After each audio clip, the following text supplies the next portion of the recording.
The list has now reached more than 1,700 businesses around the country that have applied for and received a waiver for the annual dollar limits requirements as outlined in the Affordable Care Act. They include Darden Restaurants, which owns chains like Olive Garden and Red Lobster and employs 34,000 people, and Cracker Barrel with more than 16,000 employees, and many, many more. The outdoor store Recreational Equipment Incorporated was also on the list of companies that received waivers.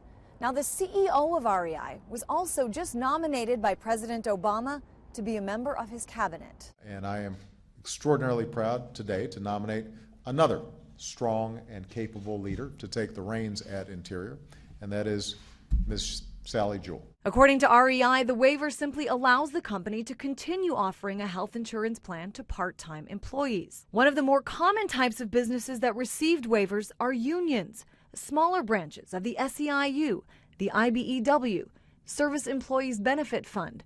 There are more than 400 local chapters. I think I was a little bit surprised by how many unions who really financed and pushed for the enactment of this law turned around within months of its enactment and said, we'd like to get out from under some of its provisions. James Capretta is a senior fellow at the Ethics and Public Policy Center and co-authored the book, Why Obamacare is Bad for America. He says if there's a law that so many people are able to get around, then what's the point? It really brings into question whether or not this was a good idea in the first place. Other critics, like the Heritage Foundation's Ed Hazelmeyer, say come January 2014, when many of the provisions go into place, there may be a ripple effect. Well, the biggest losers in this are going to wind up being, particularly if the exchanges don't work and the coverage isn't available or the subsidies, the biggest losers, typical of these sorts of things, are going to be the people they set out to help.